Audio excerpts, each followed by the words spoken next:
Welcome back. First we'll dive into valuation chart to see what the market is really pricing in, and then we'll break down the biggest risks and the most realistic upside catalysts. First, look at the history.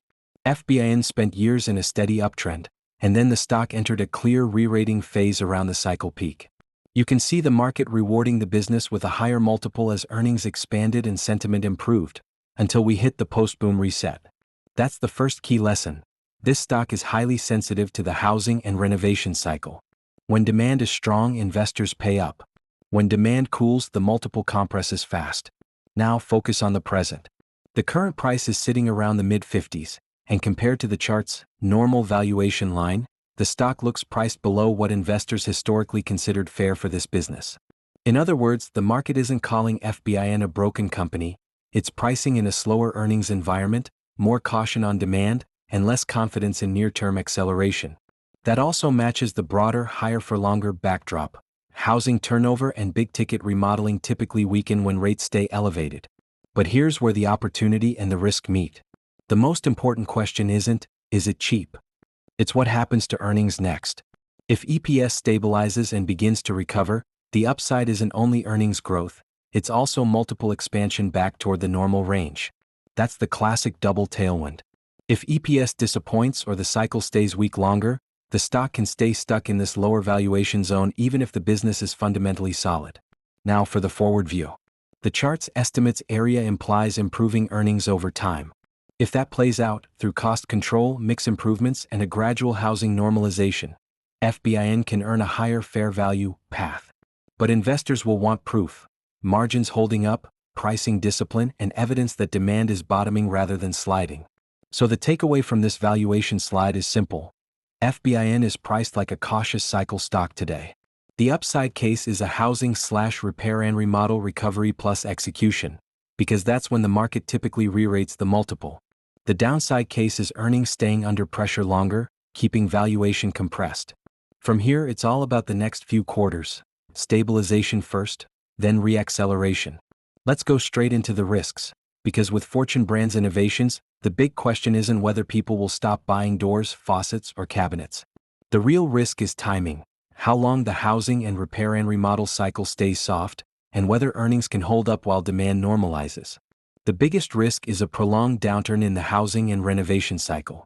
FBIN is exposed to both new construction and repair/remodel, and when mortgage rates stay elevated, housing turnover slows, and big projects get delayed. Even if the company has strong brands, volume can weaken simply because the market is smaller. Closely related is channel volatility. Distributors and retailers can destock quickly. When the channel goes from building inventory to burning inventory, orders can drop faster than true end demand. That creates noisy quarters and can pressure investor confidence even if the underlying business is stabilizing. Another major risk is that pricing power fades and promotions return. In the past few years, many building product companies benefited from inflation-driven price increases. But when demand cools, customers push back, competitors discount, and pricing becomes harder. If price/mix weakens at the same time volumes are down, revenue quality deteriorates, and margins become vulnerable. Input cost swings are also important. FBIN faces exposure to resins, metals, packaging, and freight. If costs rise while pricing power weakens, margins compress quickly. And in a cyclical business, the market punishes margin compression hard. Execution risk matters too. FBIN has been reshaping its portfolio, and the risk is that integration, restructuring, or mix changes don't translate into better growth, or that management ends up spending more just to defend share. Add to that competitive pressure from large peers and private label, and you can get a tougher pricing environment than investors expect. On the balance sheet side, leverage and rate sensitivity are watch items.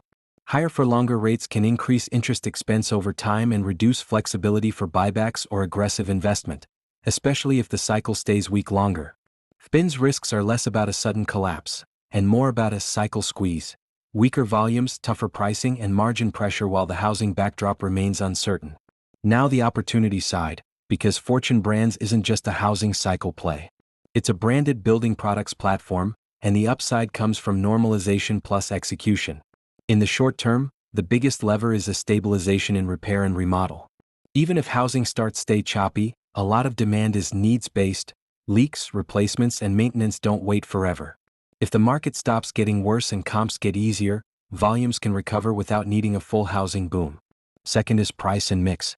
FBIN tends to compete in more premium categories, so even when consumers trade down, the company can defend value through brand strength, product differentiation, and channel positioning. The goal isn't endless price hikes, it's holding mix, protecting gross margin, and avoiding a race to the bottom. Third is margin expansion through productivity. In cyclical businesses, the best operators don't just wait for demand, they use weak periods to simplify SKUs, improve manufacturing efficiency, optimize freight, and cut overhead. If you get even a modest demand rebound while cost actions are already in place, incremental margins can look very strong. Another near-term swing factor is the channel cycle. If distributors and retailers have been destocking, the moment that pressure ends, orders can snap back to something closer to true end demand. That creates upside surprises, especially when expectations are low. Longer term, the bigger story is housing fundamentals. The US still faces a structural shortage of housing in many markets, and the existing housing stock is aging.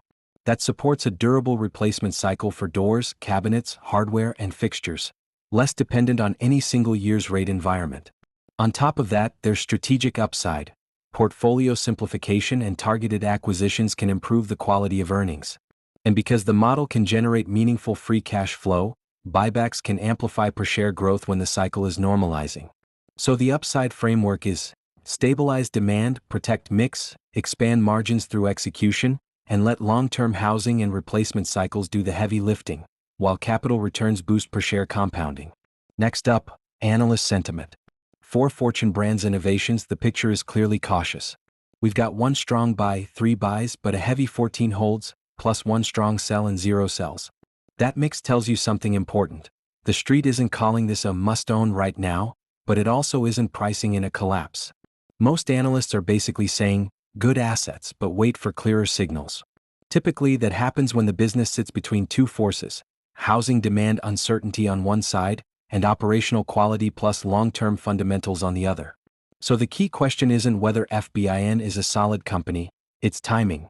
When does demand stabilize enough for earnings momentum to re-accelerate? In other words, this rating spread reflects a market that's waiting for confirmation, either a stronger cycle or stronger execution, before upgrading the story. If this breakdown helped you, please hit like, subscribe, and drop a comment. Your support really helps me make more of these analysis videos. Thanks for watching, and I'll see you in the next